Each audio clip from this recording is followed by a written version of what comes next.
I'm coming.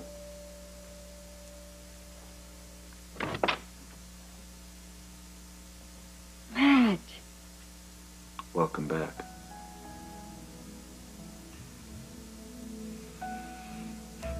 Commissioner Scorpio issued a statement that the investigation into Ms. Bell's death is vigorous and will continue. Were you able to get a hold of Mac? He must be in complete shock. I phoned him a few times, but he hasn't called me back. I'm sure he has a lot to deal with. Yeah. I can't believe Catherine is dead. I mean, it was her big night. She had everything she ever wanted in her life coming true.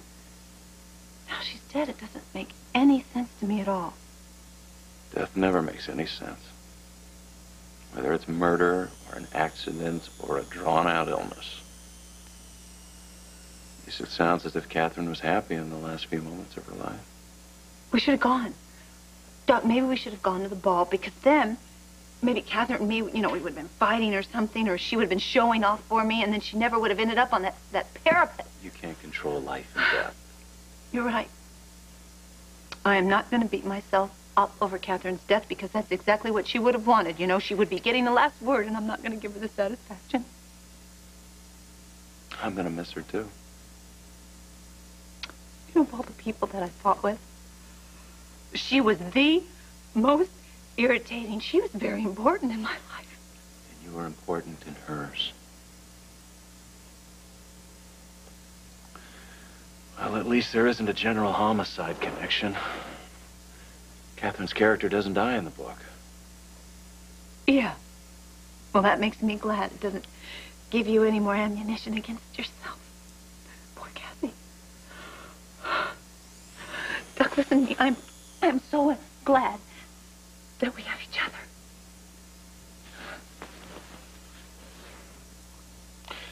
Something like that sure tells you how unpredictable life is, doesn't it? You can't take anything for granted. Hey, you know what I want to do today? What?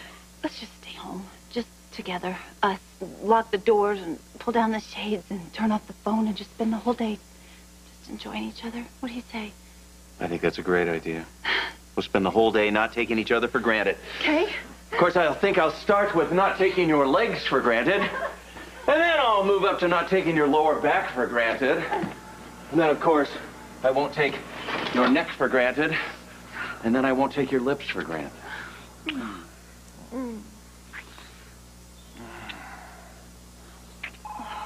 love you.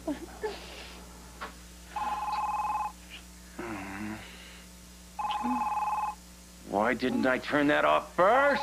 That's okay. You're right. Ignore it. You know what? Lucy. I have to get it. Lucy. I do. Let me just real quick. Hello. Angela Bunsen. For a second there, I thought you might not be home. Got an appointment for you. An appointment right now? Yes. Now.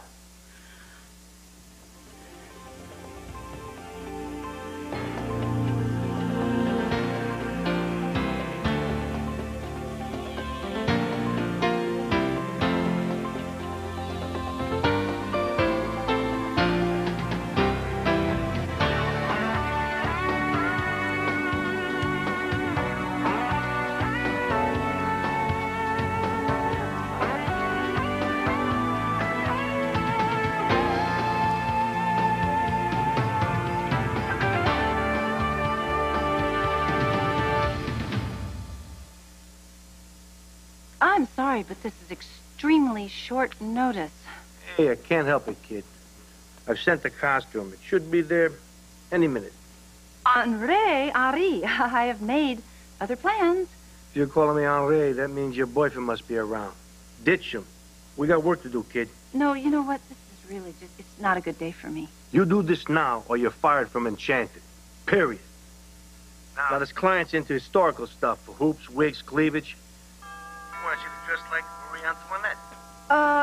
Okay. Okay, then fine. I will do it. I'll make the appointment. Ta. Oh. Lucy, do you have any idea what this is for? Yeah, I sure do. That was what, Henri was on the phone about. It's another one of my costumes for the nurses' ball. Really? Yeah. My, the, nurses' ball sure is going to be different this year, isn't it? Well, yeah, you know, people count on me to really keep things fresh. Oh, you're nothing if not fresh. One thing for sure, you'll stand out in this. Oh, yeah. You know what? This is going to take just absolutely forever to fit. You're not actually planning on going. Oh, yeah. Look at this. I have to. Lucy, I thought we were going to stay here all day, together, you and me, not take each other for granted. Oh, Doc, you know what we forgot? This afternoon is your annual Jungian symposium seminar thingy. I'll go on one condition, that you come with me. Oh, come on, it'll be great. Besides, Lucy, there's a madman out there killing people for no reason. I don't want to leave you alone. No, correction. Not a madman. It's a mad woman. You know, since we know it's Eve, Doc, as long as I know where Eve is, then I'm not worried. Lucy, don't you understand that as long as you have your eye on Eve, the real killer could be stalking you? Doc, really, with Henri, you know, at his fittings, there's so many people, you know, everywhere. I'll be perfectly safe. All right, it seems to me we have three choices then. One, we stay here, like we planned. You and me. Two, you can come with me to the annual Jungian Society Symposium. Or three, I go with you to Henri's fitting. No, you can't do that. No, look, I'm going to opt for option 2 or 3. It was 2. We'll go together to the Jungian Society Symposium thing because I know how important that is to you. And I can do this fitting another time. It's not quite as important, I guess. Dr. Leonard David to neurology. Dr. Hey. Neurology. Where are you guys off to? Hematology. They need to draw some more blood. Oh, yeah? Vampires, you're thirsty. That's what you get for having such great taste. Whoa.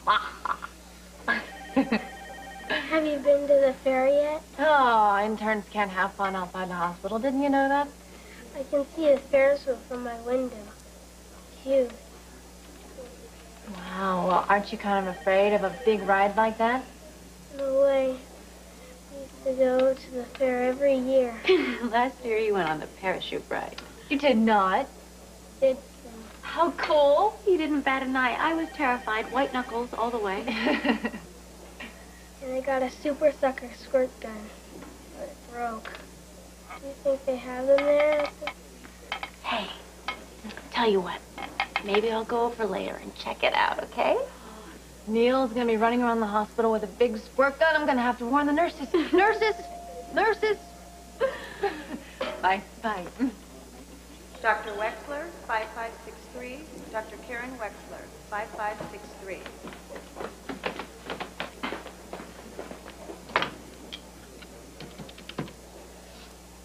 Hi, yeah, this is Dr. Wexler. Yeah, I'm on my way to take care of it. Okay. Don't scare me like that. Sorry. Will it help if I do this? How about now? I'll think about it. Well, think about this. Since we both came in for the first shift today, when we sign out of here, do you want to go to the fair with me? Oh, I'd love to. That'd be so perfect. I totally need some fresh air and blue skies right now. I know. More than a little jumpy, as you can tell. What are you doing? Just diagnosing you with acute spring fever. I prescribe ride on the Ferris wheel and 5 cc's of cotton candy. That sounds great. Dr. Sounds like a plan. To the board. Dr. David McLeod to the morgue. Just the person I'm looking for. I need you to stay after your shift and assist in putting a central line in the septic baby in Peds ICU. I thought Dr. Ramsey was covering that. He is. The ER is overloaded. They asked if he could fill in. Yeah, all right. I'll be there. Great. Thank you. You're welcome. Sorry. I couldn't refuse. There can wait. No, listen, I want you to go. Okay? I'll live vicariously through you. You have a hot dog or something for me, okay? Oh, it's no fun going by myself. You know what? I could ask Neil's mom. She needs a vacation from this place, and we're gonna go pick up a super sucker squirt gun for Neil. That's a great idea. Can you, maybe get me one, too?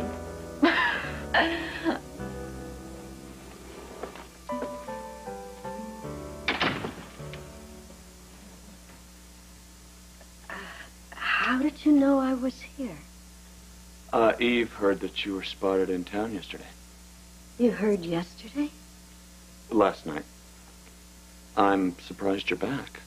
I had to come back. Good reasons, I hope? No, unfortunately not. My mother had another MI in San Diego.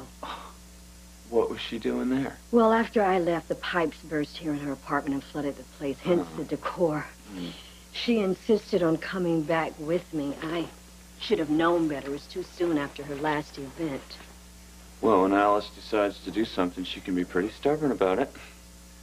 How is she? She's stable but weak. She's still in San Diego. The doctor there is consulting with Monica Quartermain since she did the first bypass. The doctors are optimistic, but it will take some time before my mother regains her full strength. Why didn't you tell me you were back in Port Charles?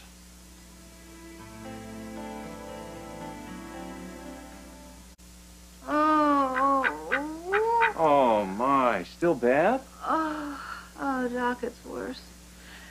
Every time I just move my head a little or think about moving it, it's like a big, fat, red-hot poker stabbing me between the eyes. I wonder if we should go see a pain specialist.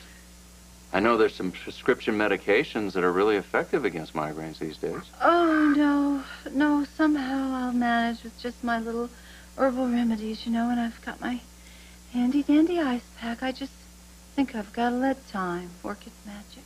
I really don't like to leave you alone. I'm not alone. I've got Sigmund, and besides, he would never leave me and run off to a Jungian symposium.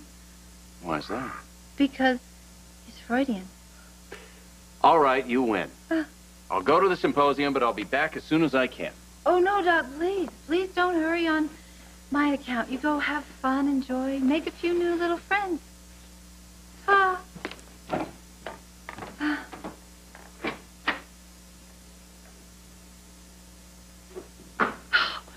Sigmund. Oh, good grief. You know what? Listen, I think I still have time. I can make it if I hurry. Oh, good grief. Look at this thing. Why don't you have thumbs on those little web feet of yours? Then you could help me with all these hooks. Oh, dear. No. Don't worry. I don't really think they're friends of yours. Well, maybe. Oh. After all the cotton candy, taffy, and corn dogs I've eaten today, I can't believe you convinced me to order this.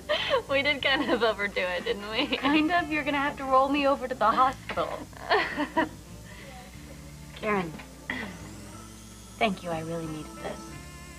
It's been a long time since I allowed myself to have fun. I really needed to just blow off some steam today, It breaks my heart being around sick children all the time. At times, I feel like I want to stand up and scream at the top of my lungs until my voice is gone.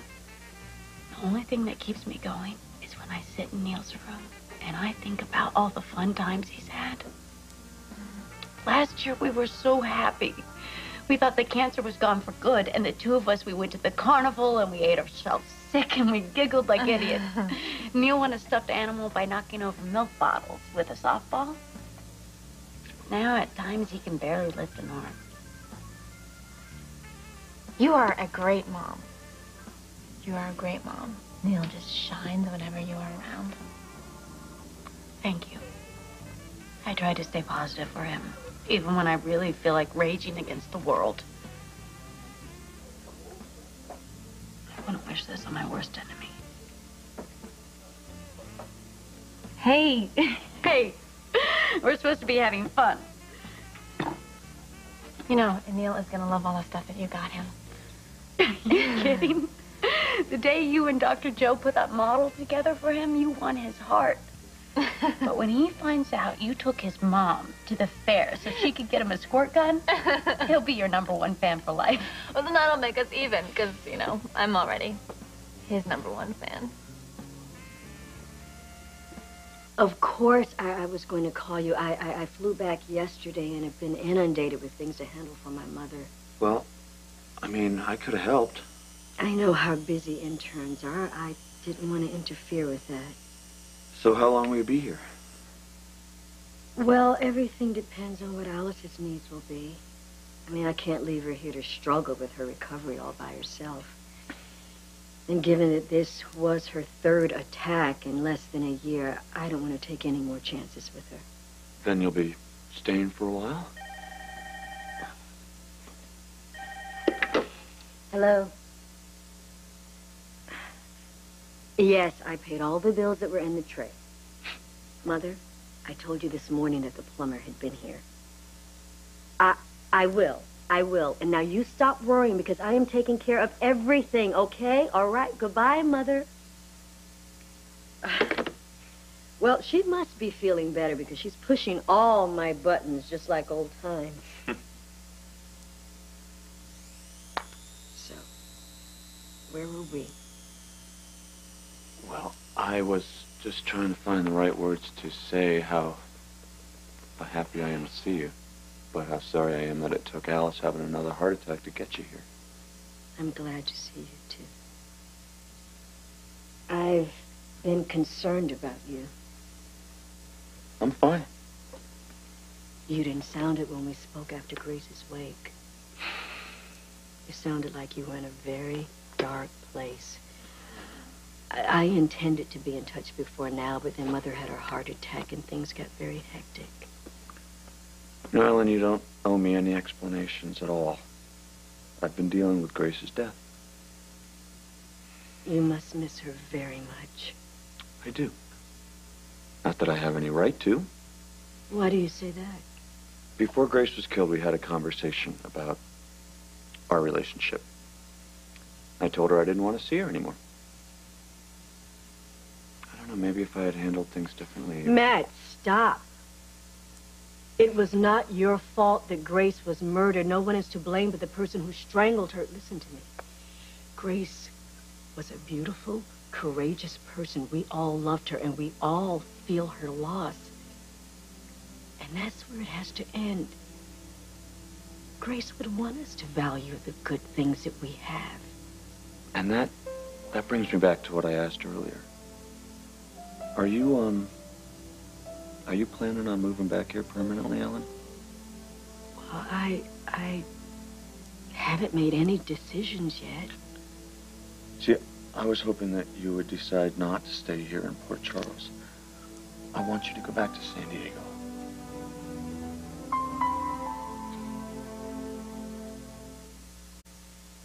You want me to go back to San Diego? Yes, I think it would be best. You know, Matt, my only reason for coming back to Port Charles was to care for my mother. Oh, I know that. I never intended for you to feel any responsibility for that decision. No, that's not what I meant, You know, Ellen. come on. I mean, I am a grown woman. I know that one night does not guarantee a relationship. I mean, even though I did think that... Okay, you know what? You gotta time out. The only reason that I wanted you to go back to San Diego was for your own safety. My safety? Ellen, there's a maniac killing people at General Hospital, and nobody knows who's next on his list. Oh. See, I couldn't stand the thought of losing you. That's the only reason I was hoping that you'd leave. You don't have to worry. Well, you see, now the problem is that I can see you. You're right here. And you're close. And all I can think about is how much I want to be with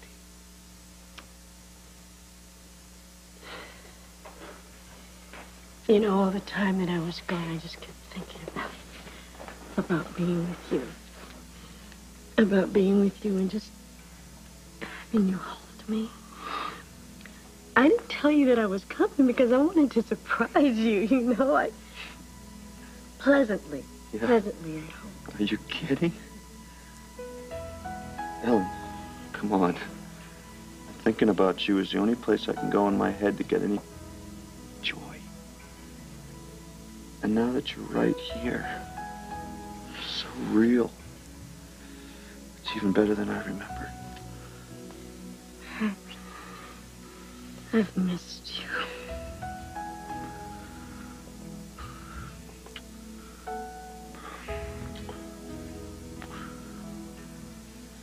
Hey, can I get one of Mike's super cheeseburgers and the order fries to go? Give me another spoonful. Hey, Joe, you got perfect timing. I want you to meet Neil's mom. Courtney. show. You two know each other?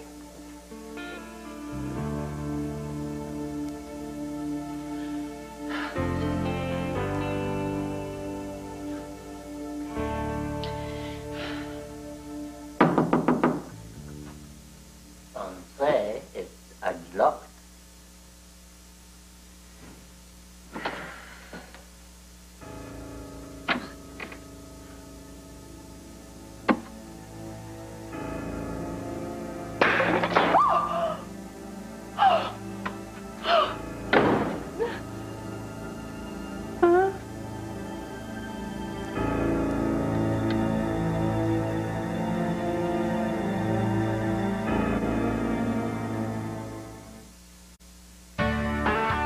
This is Lisa McCree. And Kevin Newman. Tomorrow, Alternative Ideas. Is your intuition fine-tuned?